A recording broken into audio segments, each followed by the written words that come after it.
Mr. Eggplant presents. Hey guys, Tyler here. Thanks for checking out this video. We are back here in Torghast moving up the tower, and we got some new layer 12s this week. So the Fracture Chambers and Coldheart Interstitia are both available. If you guys want to check out my Fracture Chambers Flawless run, be sure and check it out. At the very end of this video, there will be a playlist and down below in the description. But this is going to be my layer 12 Coldheart Interstitia run. So you can already see in the title of the video, you can see it in the picture, and even on my post up on YouTube. I was able to get this as a flawless run. I got exactly 201 points. It was a pretty good run, and I kind of screwed myself up in a couple of places, which we'll talk about in a second. But we managed to get all 6 wings of Torghast, flawless, layer 12. So congratulations everyone, it was awesome. We got another mount, I think it's the Maulsworn Charger, to add to the collection. I'm super stoked to start using that on my Unholy DK Adrax, and this was just a good, solid run. There was really not a lot of frills, and honestly, we kind of got lucky with some decent blessings. One of those blessings being if you attack them below 40% health, I think I have a 40% chance to just die. So I did get some fortuitous blessings there, and I did end up having 3 blessings for this run thanks to my Tower Knowledge Tree. So if you are not putting points in that, you are doing yourself a disservice. Be sure and do that. They make these runs just a little bit easier. And it did manage to take off 2 torments that I didn't have to worry about. But I did just scrape by here, and basically I got 194 points for completing it, because I didn't realize just as I was going through the portal from floor 4 to floor 5, I kind of forgot that there was a part that I didn't even go and look at, which is really dumb, so I did miss out on some completion points there. My empowered bonus, I'm pretty sure this was my best empowered bonus to date. I ended up getting 25 points out of that, and my timer took me 24 minutes, and I will say for Coldheart Interstitia, I will take that, because Coldheart is notorious. It's just annoying to be annoying. The perk of Coldheart Interstitia is everything has obscene amounts of health for no reason at all. So that 40% have a chance to automatically kill definitely helped out, and the torments weren't terrible, although we had so many dive bomb problems. That was one of my torments, and then that's one of the quote affixes of Coldheart as well. So we did get hit a bunch, but it wasn't like it was going to kill us or anything like that. And then as for all of the bonus multipliers, I didn't hit too many of them, unfortunately.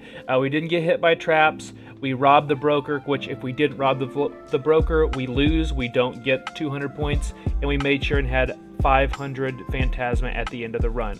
Another points that I was just off of was getting 30 Anima powers in a run. That was something that I could have done a little bit better on. And in fact, had I have not missed that one whole section of floor 4, there would have definitely been at least 1 more Anima power over there. And there wasn't like any treasure chests or too many people to save that would give us extra points. And plus, I try to pull Coldheart in such a way where I don't have to worry about a bunch of elites at the same time, because the elites in this one in particular are super deadly, as well as the agents that fear, as you can see in the very first bit of this video, that I miss a terror, and that usually spells disaster, but we managed to make it through no problem. So in the video, I did score 201 points, which was good for a flawless run. You guys are unfamiliar, to move up the tower, you need to have at least 160 points. I know I'm a broken record at this point, and you have to have at least 200 points to get a flawless run. So now that I am officially done with Torghast for Season 2, Maybe there'll be a season 3, maybe there won't be. We'll just have to wait and see. But this was awesome. This was so much fun to push myself to be the very best marksman hunter I could be, particularly switching covenants halfway through, and Mikanikos felt really good. I'm running into a little bit of a haste problem right now, but that's just because I'm used to running super low haste, and I only have a 10-second window with my resonating arrow to do all that damage. So I'm trying to add more haste in my build, like haste and mastery, and see how well that does as a playstyle standpoint. And as for my build in the video, my item level is 233, and so is my weapon. It's not the legendary bow, unfortunately, and the legendary I'm running with is going to be the Serpentstalker ring. I usually run a complete single target build on the off chance that I get the Storm Cycle Peridot Anima power. It's really, really nice, and you have to do nature damage to actually get it to proc. So that's one reason I run with the ring.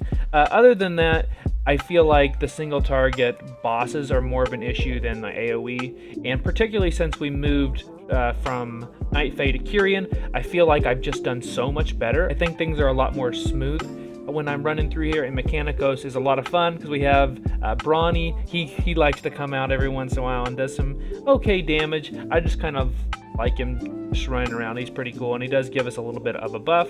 But the real kicker is that you can basically have a 40-second resonating arrow, and in Torghast in particular, you can pump that up like one time if you're running with high crit base, like I am with 40%. If you have the one bonus 25% chance to crit when you throw it down, you're almost at 100% already.